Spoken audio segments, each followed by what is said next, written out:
In this question, we'll do a composition function using a graph rather than the actual function. I've labeled two lines on this graph as f and g. F is the red line and g is the blue line. Our first question is to find f composite g at 2. Notice that we do have a number inside the second parentheses. When you have a number inside the parentheses, we actually start from the second function. So we begin by finding g at 2. We'll go to line g and go to where the x value equals 2.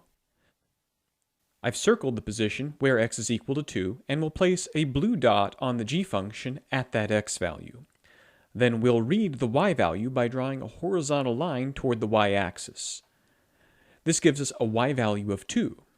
So g at 2 is 2.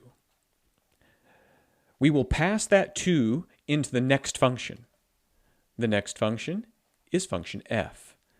So we'll take f and we'll pass the 2 from our previous step into the parentheses. Now we'll look for f at 2. We'll draw a red dot on the f line where x is equal to 2. And then we'll read the y value at that position. Our position is halfway between 0 and negative 2, which is negative 1. Therefore, our answer is negative 1, and we can say that f composite g at 2 is equal to negative 1.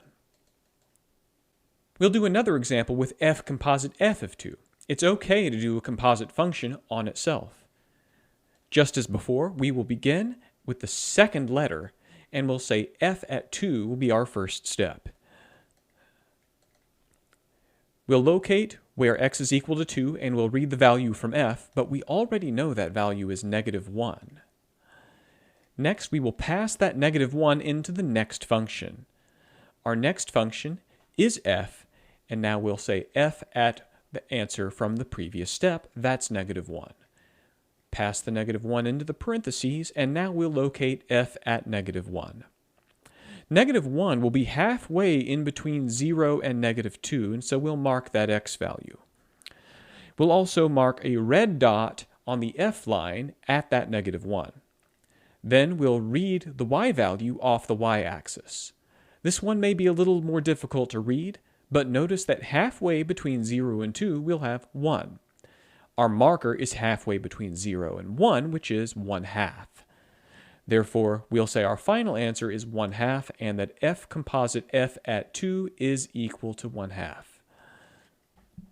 So bear in mind that when we do compositions and we are given an x value, we start from the last function, not the first function.